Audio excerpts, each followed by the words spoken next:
गुरुर्ब्रह्मा गुरुर्विष्णु गुरुर्देवो महेश्वर गुरु साक्षात् परं ब्रह्म तस्मै श्री गुरवे नमः। ओम सहना भवतु सहनौ भुनक्तु सह वीर्यं करवावहै तेजस्विनावधीतमस्तु मा विद्विषावहै। असतो मा सद्गमय तमसो मा ज्योतिर्गमय मृत्युर्मामृतं गमय। मातृदेवो भव पितृदेवो भव आचार्य देवो भव अतिथिदेवो भव सर्वान् देवो भव। चित्तस्य शुद्धये कर्म न तु वस्तुपलब्धये वस्तुसिद्धिर्विचारेण न किञ्चित् कर्मकोटिः। नित्यो नित्यानां चेतनाश्चेतनाम् एको बहुनां यो विदिधाति कामान् तमात्मस्थं येन पश्यन्ति धीरा तेषां शान्तिः शाश्वती नेतरेषां ममस्यैवानुद्रष्टव्यं नेह नानास्ति किञ्चन। मृत्युसा मृत्युमाप्नोति यः नानेव पश्यति। विद्यते हृदयान्ति छिद्यन्ते सर्वसंशया क्रियन्ते तस्य कर्माणि तस्मिन् दृष्टे परावरे। पाणिपादो जवनो गृहीता तस्य चक्षुषशृणोति कर्म स वेत्ति वेद्यं न च तस्यास्ति वेत्ता तमाहुर्हृदयं पुरुषं महान्तम्। यस्य देवे पराभक्ति यथा देवे तथा गुरु तस्य ते कथिता यथा प्रकाशन्ते महात्मनः। ज्ञानामृतेन तृप्तस्य कृतकृतस्य योगेन नैवास्ति किञ्चित् कर्तव्यम् अस्ति चेतनसत्त्वभिः। यच्चक्षुषा न पश्यति येन चक्षुषि पश्यति तदेव ब्रह्मं तं विद्धि नेकं जटिलम् उपासते।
नुहे गुरु शक्ति। गुरु श्रवण रे फिटे जड़ ग्रंथि। गुरु श्रवण रे फिटे जड़ ग्रंथि। गुरु मनन रे तुटे भेद भ्रांति। गुरु मनन रे तुटे भेद भ्रांति। गुरु संसर्ग रे चित्त हुए स्थिर। गुरु संसर्ग रे चित्त हुए स्थिर। गुरु बोध रे स्वरूप हुए दृढ़। गुरु बोध रे स्वरूप हुए दृढ़। गुरु ज्ञानमयी सत्यमूर्ति। गुरु ज्ञानमयी सत्यमूर्ति। गुरु व्यक्ति नुहे गुरु शक्ति। गुरु व्यक्ति नुहे गुरु शक्ति। गुरु नर नुहे नित्य अवतार। गुरु नर नुहे नित्य अवतार। गुरु भव सागरर कर्णधार। गुरु भव सागरर कर्णधार। गुरु अभय अमृत रूपे असि। गुरु अभय अमृत रूपे असि। भव संसार तापको दिए नासि। भव संसार तापकु दिए नासि। गुरु परम धामर मूल भीति। गुरु परम धामर मूल भीति।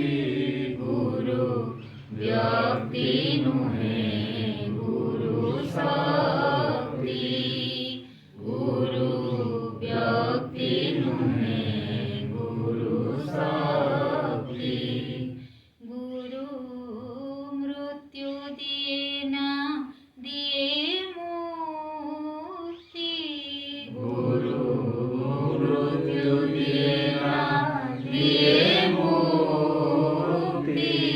गुरु व्यक्ति नुहे गुरु शक्ति। गुरु शक्ति। गुरु शक्ति।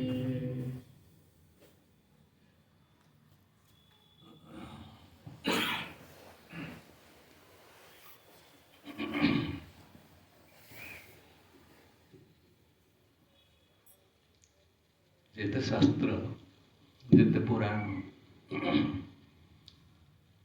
ବା ଯେତେ ମହାପୁରୁଷମାନଙ୍କର ବାକ୍ୟ ଆମେ ଶୁଣିଛୁ, କିଛି ନା କିଛି କୋଉଠି ନା କୋଉଠି ସେମାନେ କହୁଛନ୍ତି ଏଭଳି ଜଣେ ପୁରୁଷର ସଂସର୍ଗରେ ତମେ ଆସ, ଯୋଉଠି ତମ ଜୀବନର ରାସ୍ତାଟା ପରିଷ୍କାର ପରିଚ୍ଛନ୍ନ ହେଇଯିବ। ଅନ୍ଧାର ଯାହା ଘୋଟି ଆସିଛି ସେ କେମିତି ଆସ୍ତେ ଆସ୍ତେ ଚାଲିଯିବ ତମେ ନିଜେ ବି ଜାଣିପାରିବ ନାହିଁ। ଭାରତୀୟମାନେ ତାକୁ ଗୁରୁ ହିସାବରେ ଗ୍ରହଣ କରନ୍ତି, କାରଣ ସେମାନେ ଜାଣିଛନ୍ତି ବିନା ଶକ୍ତିରେ କୌଣସି ଜିନିଷ ଚାଲିପାରିବ ସଂସାରରେ। ବିନା ଶକ୍ତିରେ ଗୋଟିଏ ସାଧାରଣ କାମ କରିବା ପାଇଁ ଗଲାବେଳେ ବି ଆମକୁ ଯଦି ଶକ୍ତି ନାହିଁ, ମୋତେ ବହୁତ ଜ୍ୱର ହେଇଗଲା, आम कौच कौन होगा मोर ज्वर होगा कौन होगा ना मु शक्तिहीन हो पड़े कि मत भल लगुनि जो मो पाखे शक्तिटा रोनी से कि अवस्था पड़ू मु निजे ही अनुभव करुचे ना नहीं मुझे कौन समय कौन परिस्थिति में किसी कर्म करने जाऊँगी जदि मु निजक संभाली न पारि से मु दुर्बल व शक्तिहीन हो जाऊँ शक्तिटा को आम विचार कर गुंडामी करवा क्या धस्ताधस्ती करवा से शक्तिटा बेस परिस्फुट हो शक्तिटा हूँ कौन ना प्रकृत शक्ति हूँ जो तुम नश्वर जिनस अपेक्षा ईश्वर को अनुभव कर नश्वर जिनसटा गुरुत्वपूर्ण न हो ईश्वर जिनस परमात्मा भावटा जो बलिष्ठ हो मनुष्य भीतर रहे से भीतर शक्ति संचार हुए ना भीतर शक्तिर कौन उदाहरण ना ये जो भजन टी आम बोलिले या भजन हिसाब से नियमे या एक क्षमता हिसाब से या जीवन पालन करने को चेष्टा कर कहीं आम गुरु को एभली स्तर देके वंदना करुचु जड़े निरासक्त निस्पृह स्वाधीन एवं स्वतंत्र हवा सहज कथा आम समस्ते बंधा से आम दुर्बल जड़े स्वतंत्र होता पुरुष तार महिमा को आम कल्पना कर स्वतंत्र जी से प्रत्येक अवस्था बुझीपारे जो अच्छी ताही ठीक आ किए कौन कला न कला संगे मोर संपर्क ना मो अवस्था ठीक अच्छे भाविक देख आम आम जीवन काल में ये चिंतन कर कि मु स्वतंत्र मोर क्या निर्भर ना मुझे जहाँ चाहिए ता करी मत गोटे कहीं बतईब मुझे अनुसार करी आदेश अनुसार मुझे चलि भरोसा मुझे चलि स्थिति जी जाई न पारे जाए ना ताको आम कहू ये महाशक्तिशाली निश्चय किंतु साधारण भाव में आम कौन विचार कर धन्यवाद गोटे उदाहरण स्वामीजी बर्तमान भोपाल जाइए क्लास चलती गला बेले मोबाइल को सी ऑफ करदे ब्रीफ केस जोटा नियंती न देख ऑफ करदे कहते मो मोबाइलटा को धरिकी कला बेलू मत ठीक भाव में जापर आम बुझिले से कि सी मोबाइल को ब्रीफ केस भीतर बंद कर दियो स्विच ऑफ कर दी बंद कर दियो एवं से जाऊँगी आ तुम पहुँचो से आम जानू केमी असुविधा काले कौटे हम आम जानू केमी मोबाइलटा थी तो जानू ना ना से कौन कहते बंद कर दियो आम भाव बंद करदे बड़ तो असुविधा होपर जहाँ तो कले कले से दिल्ली लोक अपेक्षा करते पाईगले एवं दिल्ली से भोपाल गले से सेया कले आम ये कौन भावा कड़े असुविधा से पड़ी केते असुविधा स्वामी जो हम ये टिके आम चिंता कले जापर जड़े मुक्त पुरुष को देख परिस्थिति कौन आसिक हम कौ परिस्थिति कौन हम आम चिंता करुचु ना ना तेणु परिस्थिति सहित आम बंधा अच्छु ना ना या पर परिस्थिति कौन हम मुझे यहाँ नक कौन हम मुझे नकले कौन हम आम संसारी लोक आम सब कौ चिंतन करुचु जे आमर यहाँ यदि असुविधा है आम कौन करवा मोर जब घर द्वार कि न था कौन करी मोर जब पिला छुआ न था कौन करी मोर जब साई भाई ना कौन करी मोर जब बंधु बांधव कहीं ना कौन करी मोर जब सत्संग कहीं ना मुझे बची ये अच्छी ना ना द्वंद्व मन भितर कि जन मुक्त पुरुष को देख सी ना बसई दे कुआड़े जाऊ तापे चिंता नहीं भावना ना कारण जी मुक्त से कौन भाव कहीं जो आम मन में भावनाटा आसिक पहुँचे आम बुझापी पड़ो आम मुक्त ना हूँ अच्छु आम विचार कर देख कौन समय भावना आम मुंडा पर बसी ना ना कौन से भावनार आम संपूर्ण मुक्त नहीं ता माने जे भावना को छाड़ दे संपूर्ण भाव में निज धर्म अनुसार चले निजक संपूर्ण भाव से विचार करे मु जो जमती अच्छी मु ही केवल अच्छी से ही सब स्वाधीन स्वतंत्र से ଏଇ ସ୍ୱାଧୀନତାକୁ ଆସିବା ପାଇଁ ଗଲେ ସେତିକି ସାମର୍ଥ୍ୟ ଆଉ ସେତିକି ଶକ୍ତି ଦରକାର ନା ନାହିଁ।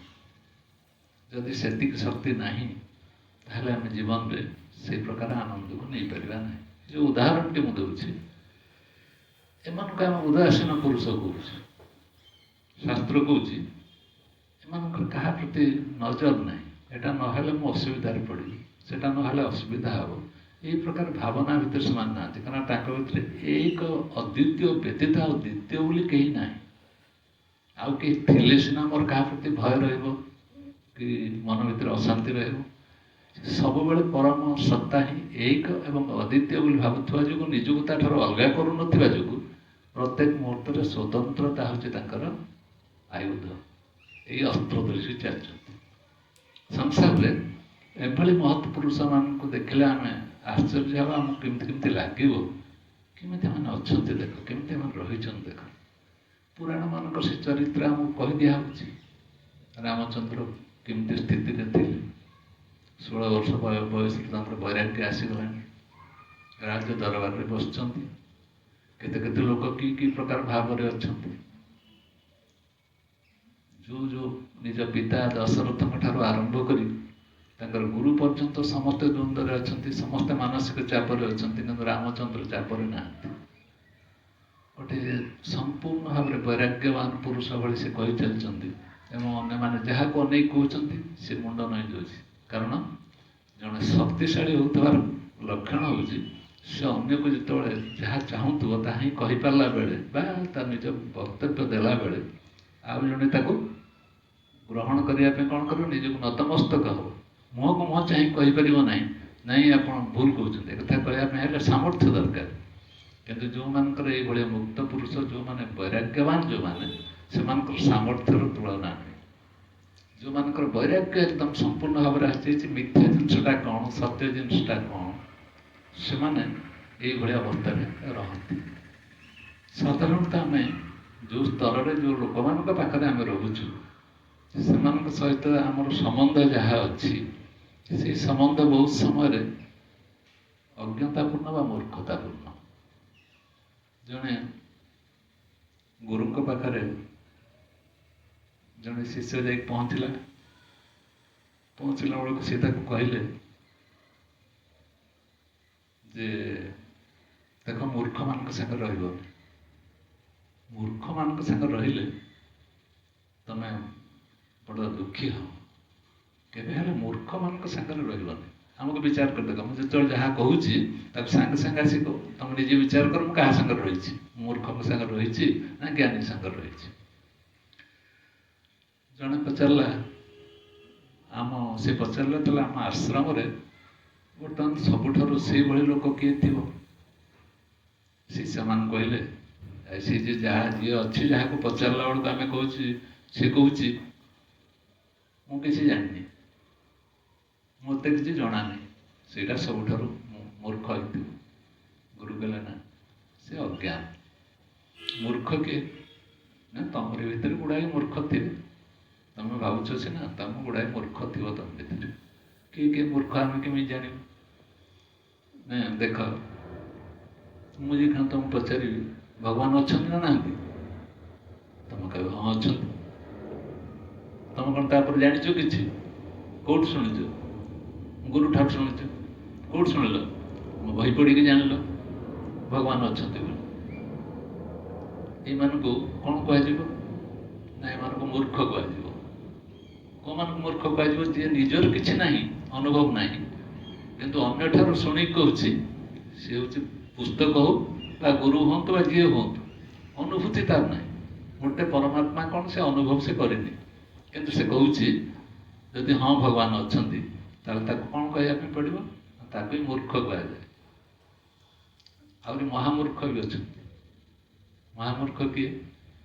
ନା ଗୁରୁଙ୍କ ପାଖରେ ବସିବେ, ପଢ଼ିବେ, ଜାଣିବେ, ସବୁ ଜାଣି ସାରିଲା ପରେ ମୁଁ ସବୁ ଜାଣିଛି ବୋଲି କହିବେ। ଯେଉଁ ଲୋକ କହୁଥିବ ମୁଁ ସବୁ ଜାଣିଛି, ସିଏ ହେଉଛି ମହାମୂର୍ଖ। କିନ୍ତୁ ଯିଏ ଶୁଣିକି ମଧ୍ୟ ଗୁରୁଠାରୁ, ଅନ୍ୟଠାରୁ ଶୁଣିକି, କିନ୍ତୁ ନିଜେ ଜାଣିନି ଯେ ମୁଁ ପ୍ରକୃତରେ ଜାଣିନି, କିନ୍ତୁ ଅନ୍ୟଠାରୁ ଶୁଣିକି କହୁଛି, ସେ ହେଉଛି ମୂର୍ଖ। କିନ୍ତୁ ଯିଏ କହୁଛି ମୁଁ ଜାଣି ସାରିଲା ପରେ ମଧ୍ୟ ସବୁ ଜାଣିଛି, ସେ ମହାମୂର୍ଖ। ଧରିପାରିଲ କଥାଟାକୁ? ମୂର୍ଖ କିଏ ନା ମୁଁ ପ୍ରକୃତରେ ଜାଣିନି ଏ କଥାଟାକୁ ଯିଏ ଜାଣିପାରୁନି ସେ କିଏ ମୂର୍ଖ। କିନ୍ତୁ ମହାମୂର୍ଖ କିଏ ନା ସବୁ ଜାଣି ସାରିଲା ପରେ କହୁଛି ମୁଁ ସବୁ ଜାଣିଛି। ଗୁରୁଠାରୁ ଶୁଣି ସାରିଲା ପରେ ଶାସ୍ତ୍ରରୁ ଶୁଣି ସାରିଲା ପରେ ମୁଁ ଜାଣିଛି ଇଏ ହେଉଛି ମହାମୂର୍ଖ। କାହା ପାଖରେ ଆମେ ରହିବାନି ବୋଲି କୁହାହେଉଛି। ଗୁରୁ ପ୍ରଥମେ କହିଲେ କାହା ପାଖରେ ରହିବନି ମୂର୍ଖମାନଙ୍କ ପାଖରେ ରହିବ। ଏବେ ବିଚାର କର କାହା ପାଖରେ ରହିବନି ମହାମୂର୍ଖ ପାଖରେ ରହିବ ନାହିଁ। କେବେ ରହିବ ନାହିଁ ଯେ ନିଜର ଜ୍ଞାନ ନଥାଇକି କହୁଛି। ବିଚାର କରିବା ତାଙ୍କ ଆଶ୍ରମର ଯେଉଁ ଲୋକ ଥିଲା ସେ ଲୋକଟି ଅଜ୍ଞାନ ବୋଲି କହିଲେନି ଗୁରୁ ସେ ଅଜ୍ଞାନ। ସେ ଅଜ୍ଞାନ ପାଖରେ ବିଶେଷତ୍ୱଟା କ'ଣ ମୁଁ ଜାଣିନି ମାନେ ସେ ସବୁଠାରୁ ବଡ଼ ଜ୍ଞାନୀ ଭଳିଆ କଥାବାର୍ତ୍ତା କରୁଛି।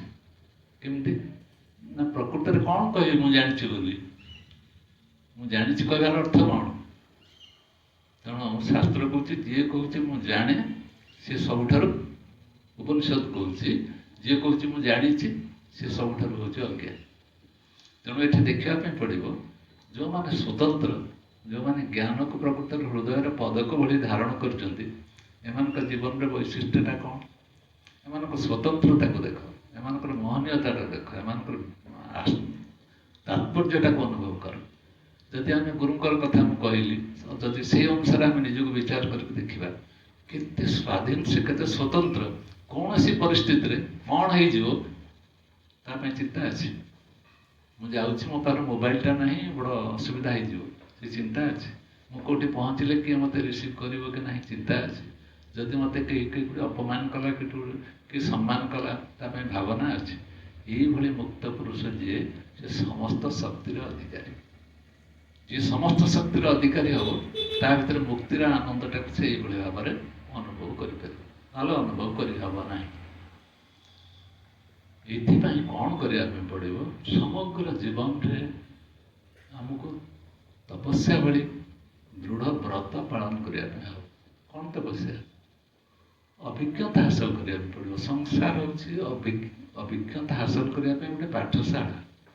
ଯାହାକୁ ଦେଖୁଛୁ, ଯାହା ସହିତ ସମ୍ପର୍କରେ ଆସୁଛୁ, ଯାହା ବିଷୟରେ ଚିନ୍ତା କରୁଛୁ ବାରମ୍ବାର ତାକୁ ଭାବିକି ଦେଖ ପ୍ରକୃତରେ ସିଏ କ'ଣ ସିଏ। ତାଠାରୁ ଜ୍ଞାନ ଆହରଣ କର। ପ୍ରତ୍ୟେକ ଅବସ୍ଥାରେ ଏହି ଜ୍ଞାନ ଆହରଣ କରିବା ଅତି ଜରୁରୀ।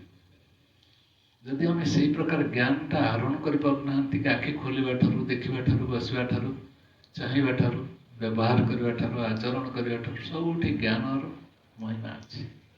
କିନ୍ତୁ ଆମେ ଏତେ ଅନ୍ଧ ଯେ ସେଇଠି କ'ଣ ଜ୍ଞାନ ଅଛି? କେବଳ ସତ୍ସଙ୍ଗ କଲେ ଜ୍ଞାନ ଅଛି ବୋଲି ଭାବୁଛୁ। କିନ୍ତୁ ଯେଉଁଦିନ ସତ୍ସଙ୍ଗ ମାଧ୍ୟମରେ ବୁଝିଯିବ ଯେ ଜ୍ଞାନ ସ୍ୱରୂପ ପରମାତ୍ମା କେଉଁଠି ନାହାନ୍ତି, ଗଛରେ ପତ୍ର, ଡାଳରେ ପତ୍ରରେ ପୁଷ୍ପରେ ଯେଉଁଦିନ ଏ ଅନୁଭୂତି ଆସିଯିବ ଜ୍ଞାନ ସ୍ୱରୂପ ପରମାତ୍ମା ସବୁଠି ପରିପୂର୍ଣ୍ଣ ଅବସ୍ଥାରେ ଅଛି, ସେଦିନ ଆମର ଦୃଷ୍ଟିଭଙ୍ଗୀଟା ବଦଳିଯିବ ନା ନାହିଁ? ସମ୍ପୂର୍ଣ୍ଣ ବଦଳିଯିବ। 3 ଜଣ ବାହାରିଲେ ବନ୍ଧୁ, ଆମେ ଗୁରୁଙ୍କ ଆଶ୍ରମକୁ ଯାଉଛୁ। ରାଜାଙ୍କ ଠାରୁ ଗୋଟେ ମାନଚିତ୍ର ନେଇଗଲେ। କହିଲେ ସେ ଆଶ୍ରମକୁ ଯିବା ପାଇଁ ହେଲେ ରାସ୍ତା ସାରା ଜଙ୍ଗଲ, ଭୟାନକ ଅବସ୍ଥା ଦେଇକି ଯିବା ପାଇଁ ପଡ଼ିବ। ଫେରିଲା ବେଳେ ଆମେ ରାସ୍ତା ପାଇବୁ କି ନାହିଁ, ଭୁଲିଯିବୁ, କ'ଣ କରିବୁ? ଗୋଟେ ମାନଚିତ୍ର ନେଇଗଲେ। ନେଇକି ସେମାନେ ଗୁରୁଙ୍କ ପାଖରେ ପହଞ୍ଚିଲା ବେଳେ ବାଟରୁ ଜଣେ ହଜିଗଲା। ହଜିଗଲା ପରେ 2 ଜଣ ସାଙ୍ଗ ଯାହା ରହିଛନ୍ତି କହିଲେ ଯାହା ହଉ ଆମେ 2 ଜଣ ଅଛନ୍ତି, ତାକୁ ବାଘ ଖାଇଯିବ କି କ'ଣ ହେବ କି ରାସ୍ତାରେ କ'ଣ ହେବ ଠିକଣା ନାହିଁ। କିନ୍ତୁ ଆମେ ଯେଉଁ 2 ଜଣ ଅଛନ୍ତି ଅତି କମରେ ଆମେ ସାଙ୍ଗ ହେଇକି ଅଛନ୍ତି, ଠିକ୍ ହେଲା। ଏଇ ଅବସ୍ଥାରେ ସେମାନେ ଆସିକି ପହଞ୍ଚିଲା ପରେ ତାଙ୍କ ରାଜ୍ୟରେ ଏମାନଙ୍କୁ ଗୋଟେ ଦାୟିତ୍ୱ ଦିଆହେଇଗଲା। ରାଜା ଗୋଟେ ଦାୟିତ୍ୱ ଦେଲେ, ଯାହା ହଉ ତମେ ଗୁରୁ ଆଶ୍ରମରୁ ଆସିଛ, ଗୋଟେ ଆସନ ଗ୍ରହଣ କର। କିଛି ମାସ ପରେ ଦେଖାଗଲା, 6 ମାସ ପରେ ଜଣଙ୍କ ଦାଢ଼ି ଫାଢ଼ି ଏତେ ହେଇଯାଇଛି, ଗୋଟେ ଲୋକ ଆସିକି ପହଞ୍ଚିଲା। ପହଞ୍ଚିଲା ପରେ ସେଇ ସମୟରେ ତାଙ୍କର ଯେ ମହାମନ୍ତ୍ରୀ ଥିଲେ ସେ ବୟସ ହେଇଯାଇଥିବା ଯୋଗୁଁ ରାଜକାର୍ଯ୍ୟର ଅବ୍ୟାହତି ସେ ନେଉଥିଲେ। ସାଙ୍ଗେ ସାଙ୍ଗେ ରାଜା କହିଲେ ତାକୁ ମହାମନ୍ତ୍ରୀ କରିଦିଅ।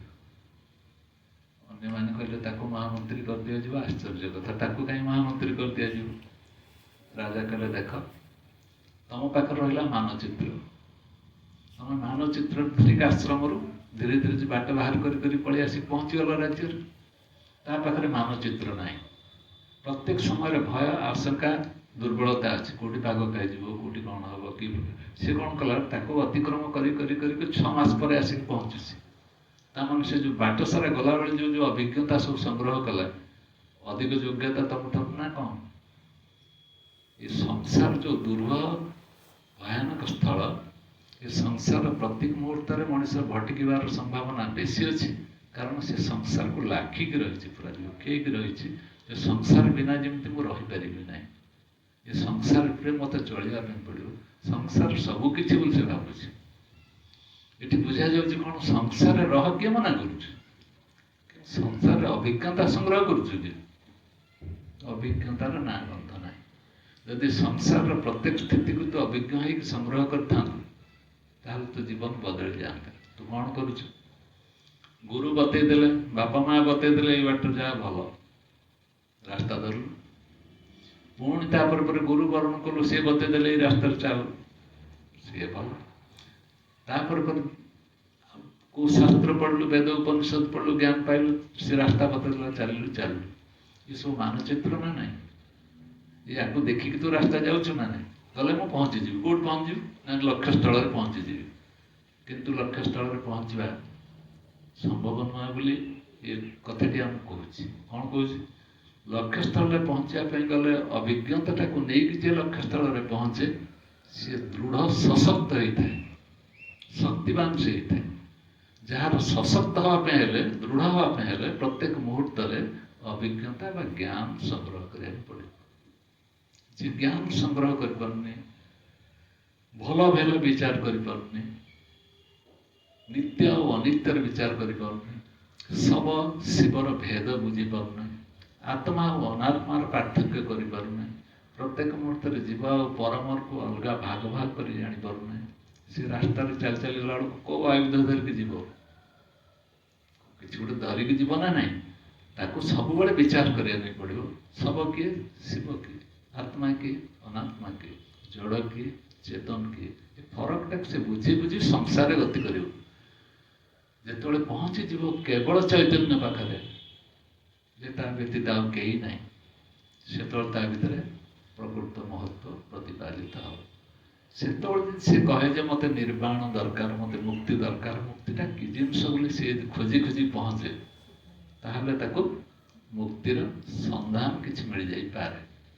ନହେଲେ ଆମ ଭଳି ସାଧାରଣ ଲୋକ ଭଳି ଯେଉଁମାନେ ବିଚାର କରୁଛନ୍ତି, ଆମେ ତ ଗଲୁ ଗୁରୁଙ୍କ ପାଖକୁ ଗଲୁ, ବିନା ଗୁରୁରେ କୌଣସି କାମ ହୁଏନି, ଆମେ ଗୁରୁଙ୍କୁ ତ ବରଣ କରିଯାଇଛୁ, ଯାହା କଲେ ଆମେ ଜୀବନରେ ଯାହା କରିଗଲେ ମଧ୍ୟ କିଛି ଅସୁବିଧା ନାହିଁ।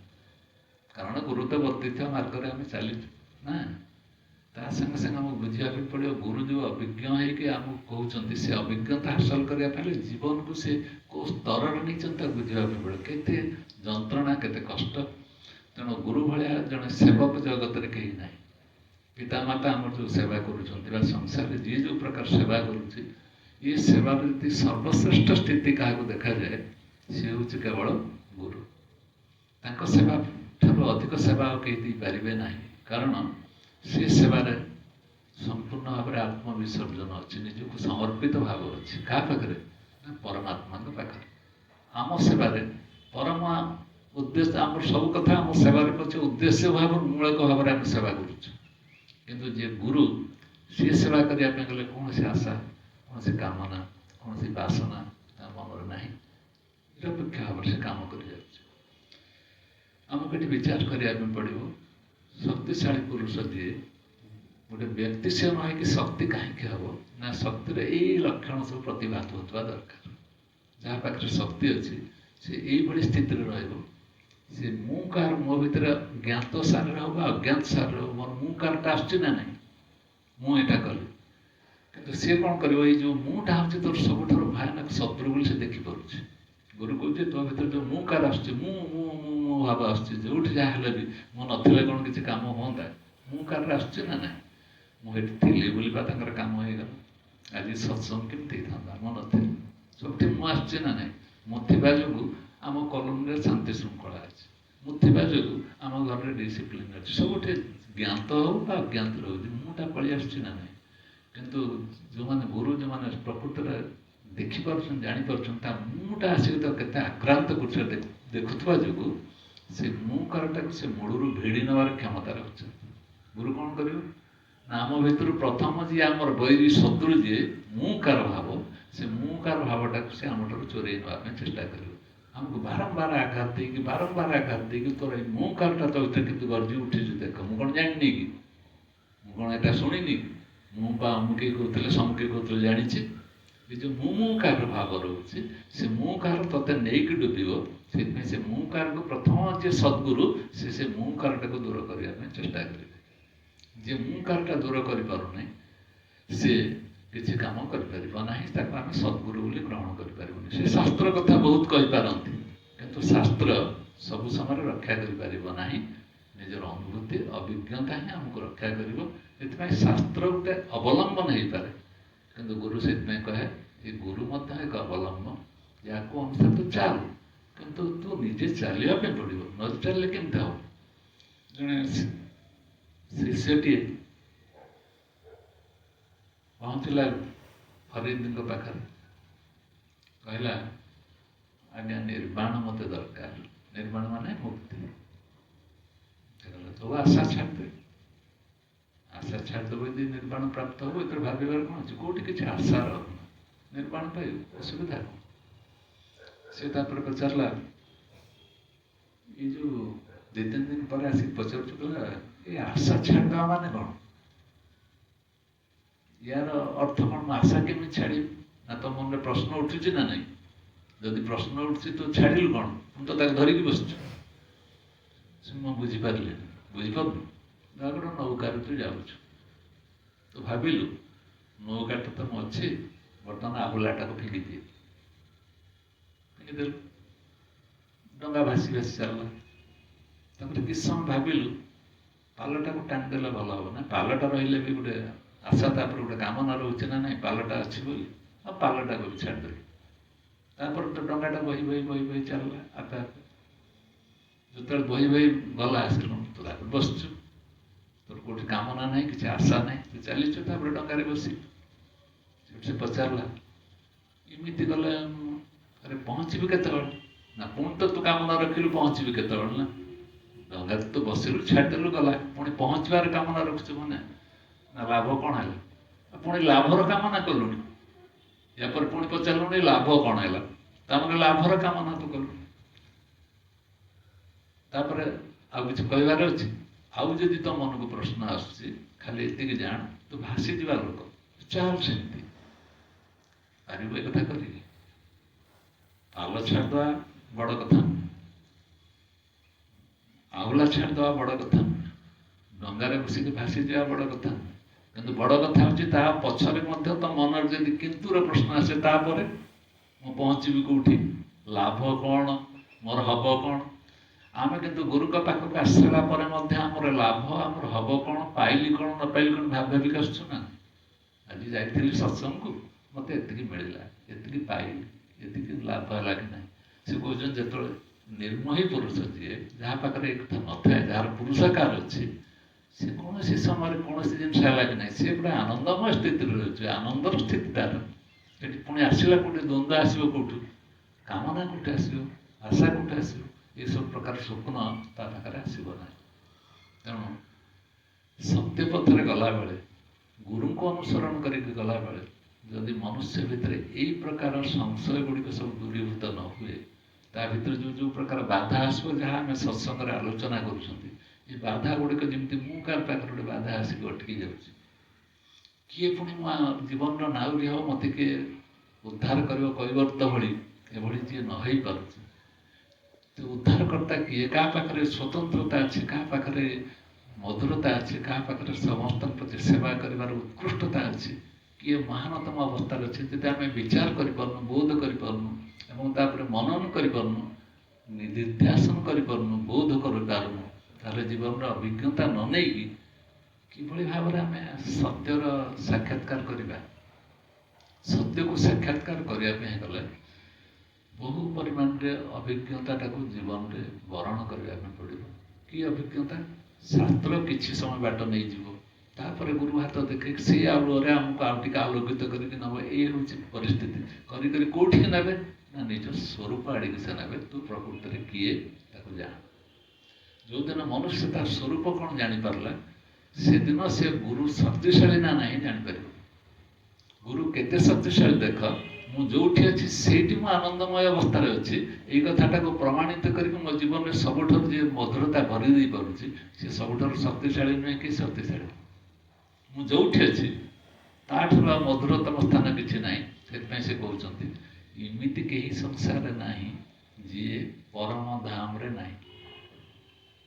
କହିଲେ ଦେଖିବା ଦେବେନ୍ଦ୍ର, ଆମେ ପରମ ଧାମରେ ଅଛନ୍ତି କେମିତି ବିଚାର କରିବ, କେମିତି ଅନୁସରଣ କରିବ? ଆଉ ପରମ ଧାମ ଯାତ୍ରା କରିବା ପାଇଁ ଆମ ଶାସ୍ତ୍ରରେ କୁହାହେଇଛି ଆମେ ପରମ ଧାମକୁ ଯିବୁ, କିନ୍ତୁ ଗୁରୁ କ'ଣ କହୁଛନ୍ତି ତୁ ପରମ ଧାମରେ ଅଛୁ।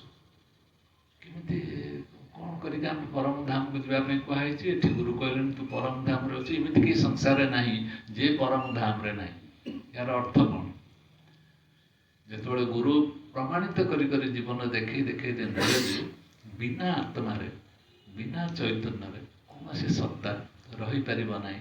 ସେ ଚୈତନ୍ୟ ସତ୍ତା ଯୋଉଠି ଅଛି ସେଟା ପରମ ଧାମ ନା ନାହିଁ। ଆମେ ଏଇଠି ଅଛନ୍ତି, ଏଇଠି ଆମର ଚୈତନ୍ୟ ସତ୍ତାକୁ ଛାଡ଼ିକି ଆମେ ଅଛନ୍ତି। ଜଡ଼ ହଉ ବା ଚେତନ ହଉ, ସାମାନ୍ୟ ଭାବରେ ହଉ ବା ବିଶେଷ ଭାବରେ ହଉ, ଚୈତନ୍ୟ ଅଛି ନା ନାହିଁ? ମନୁଷ୍ୟ ପାଖରେ ଯାହା ଅଛି, ପଶୁ ପାଖରେ ଯାହା ଅଛି, ତା ସାମାନ୍ୟ ଚେତନ ନା ବିଶେଷ ଚେତନ? ବିଶେଷ ନା ସାମାନ୍ୟ? ଆରେ ଆମ ପାଖରେ ଯୋଉଟା ଅଛି ସେଟା ବିଶେଷ ଚେତନ ନା ସାମାନ୍ୟ ଚେତନ? ବିଶେଷ ଚେତନ। ଆମ ଅନ୍ତଃକରଣ ଦ୍ୱାରା ଆମେ ସବୁ କଥା ଜାଣୁଛୁ ବିଶେଷ ଚେତନ ଥିବା ଯୋଗୁଁ, ଯୋଉଟାକି ବୃକ୍ଷଲତା ସେମାନେ ଜାଣିପାରୁନାହାନ୍ତି। କିନ୍ତୁ ସାମାନ୍ୟ ଚେତନ ତାଙ୍କ ପାଖରେ ଅଛି କେମିତି? ତା